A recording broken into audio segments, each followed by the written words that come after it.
Hello and welcome back again to my YouTube channel, The Mommy Chacha Vlogs. For today's video, magbabahagi ako ng pampaswerte ngayong darating na bagong taon 2026. Ito ang Abundance Prosperity Bowl.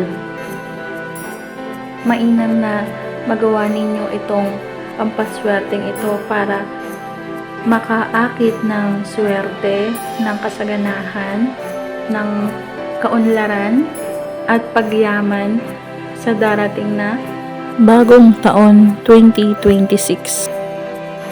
Mainam na magawa ninyo ang pampaswerteng ito sa bisperas ng bagong taon 2026.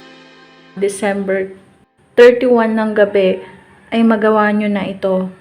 Mangangailangan lamang tayo dito ng syempre mga lagayan na glass, mga glass bowl na kakasya ang bigas. Ang bigas ay kailangan din dito dahil ito ay simbolo ng kasaganahan.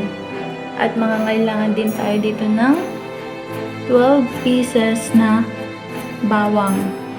Dahil ito ang mag-a-absorb ng mga kamalasan, ng mga negative energies, at mababawasan nito ang mga pagsubok na mararanasan sa bagong taon 2026. At mangangailangan din tayo dito ng gabi. Ang gabi, ito ay simbolo din ng kasaganahan. Kapag nag-aani tayo ng gabi, ito ay marami at madami kong mamunga. Kaya ito ay kailangan.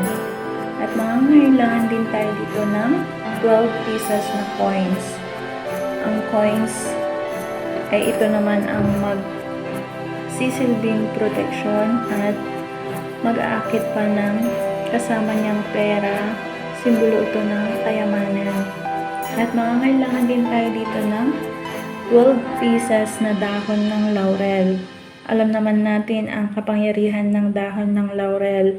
Ito ay all-in-one pampaswerte, pangkalahatang pampaswerte.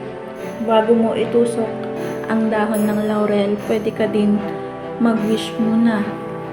Bumulong ka ng mga wishes mo. At mangangailangan din tayo dito ng luya. Dahil ang luya, ito ang magpapalakas, mag-boost ng pampaswerte na ating ginawa.